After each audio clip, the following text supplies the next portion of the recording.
Florida Republican Congressman Brian Mast joins me now for more. Congressman, I'd love to get your thoughts first on former President Trump's campaign right now. He had this event yesterday at Arlington National Cemetery and hit out on the Biden administration, including Vice President Harris, for their handling of the Afghanistan withdrawal. Do you think this is an effective way to get voters' attention?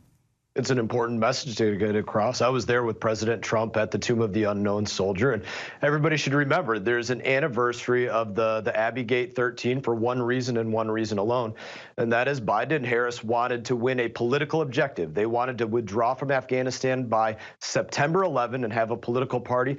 They didn't execute national security objectives or wise strategy or wise tactics, getting out of Afghanistan in the winter or doing it from a more common sense air location like Bagram Air Base or somewhere else, and they are 100% to blame. I'd make one other point. They treat service members as though they're disposable when they conduct that type of operation for political purposes.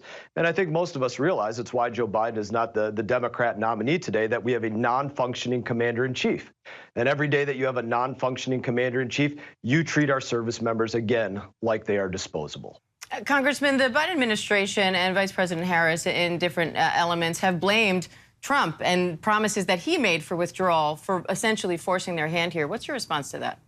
President Trump set forth a deal to withdraw from Afghanistan under the correct conditions that the Taliban were not meeting. And he's been very clear. If they didn't meet the conditions, then the withdrawal was not going to go the way that the Taliban would want it to go. We are the United States of America, and Biden and Harris allowed us to be pushed out of Afghanistan on their terms, used the Taliban for security for the United States of America, and we saw American service members pay the price. There are 13 more Gold Star families because of Harris and Biden. There are 13 more that came home under flag-draped coffins because of those two. And let's not forget, when they did come home, he stood on the tarmac checking his watch.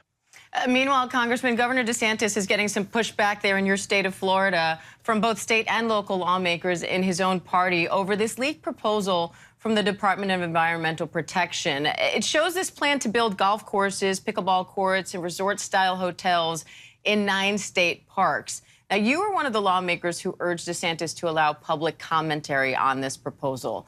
Can you talk a little bit about that and why you're against it? Yeah, listen, I've said it before. Over my dead body, are we going to start putting par fives over our last pristine, untouched areas of parks? South Florida is such a place that has been development after development after development. We need some of these beautiful natural areas. It's part of what people draws people to Florida. And the situation that we had going on was there was a board that was going to vote on this. They called it the Restoration and Acquisition Board. It was about 7 to 10 members.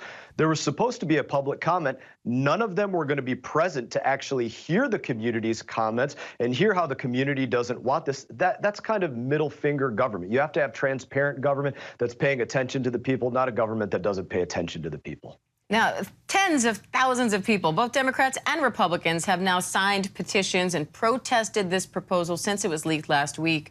Do you think this is sending a bigger message nationally? I think this is sending a major national message, not just in the state of Florida, but nationally as well. We cherish our national parks, our state parks, our places of beauty. Whether you want to look at the Grand Canyon or Yellowstone, or whether you want to look at Jonathan Dickinson State Park in Jupiter, Florida, these are places that we love to bring our families and just enjoy nature and the outdoors. Let's keep it that way. Not every place needs to have a golf course or a pickleball course or a frisbee golf course or a parking lot of some other kind. Sometimes we just want to see the beauty, and that's okay. All right, Florida Republican Congressman Brian Mast, we appreciate your time today, Congressman. Thank you. Thank you.